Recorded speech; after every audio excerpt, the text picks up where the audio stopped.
ಈಗ ಹವಾವರ್ತಮಾನ. ರಾಜ್ಯದ ಕರಾವಳಿಯಲ್ಲಿ ನೈಋತ್ಯ ಮುಂಗಾರು ಚುರುಕು. ಒಳನಾಡಿನಲ್ಲಿ ಸಾಮಾನ್ಯ, ದಕ್ಷಿಣ ಒಳನಾಡಿನಲ್ಲಿ ದುರ್ಬಲ.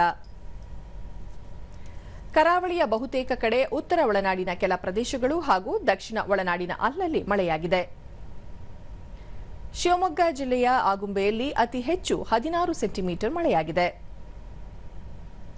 ಉಳಿದಂತೆ ಕುಂದಾಪುರ 15, ಮಂಗಳೂರು ಸಿದ್ದಾಪುರ 14, ಗೇರುಸೊಪ್ಪ ಶಕ್ತಿನಗರ 13, ಕೊಲ್ಲೂರು ಬೆಳ್ತಂಗಡಿ 11, ಬಂಟ್ವಾಳ 10, ಕಾರ್ಕಳ, ಪುತ್ತೂರು, ಮಾಣಿ, ಜಗಲ್ಬೆಟ್, ಮುಡುಬಿದಿರೆ, ಮಾನ್ವಿ 9, ಉಡುಪಿ ಉಪ್ಪಿನಂಗಡಿ 8, ಕೋಟಾ, ಜೋಯಿಡಾ, ಮಂಕಿ, ಲೋಂಡಾ, ಬ್ರಹ್ಮಾವರ, ಸುಳ್ಯ, ತಾಳಗುಪ್ಪ 6, ಹಳಿಯಾಳ, ಔರಾದ್ನಲ್ಲಿ 5 ಸೆಂಟಿಮೀಟರ್ ಮಳೆಯಾಗಿದೆ.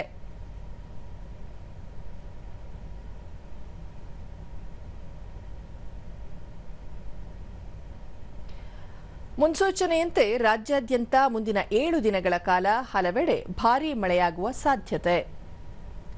ಕರಾವಳಿ ತೀರ ಪ್ರದೇಶಗಳಲ್ಲಿ ಗಂಟೆಗೆ 40ರಿಂದ 60 ಕಿಲೋಮೀಟರ್ ವೇಗದಲ್ಲಿ ಗಾಳಿ ಬೀಸಲಿದ್ದು, ಮೀನುಗಾರರು ಸಮುದ್ರಕ್ಕೆ ಇಳಿಯದಂತೆ ಎಚ್ಚರಿಕೆ ನೀಡಲಾಗಿದೆ.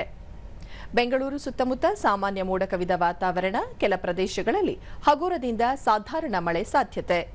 ಗರಿಷ್ಠ 28, ಕನಿಷ್ಠ 20 ಡಿಗ್ರಿ ಸೆಲ್ಸಿಯಸ್ ತಾಪಮಾನ ದಾಖಲು ಸಂಭವ.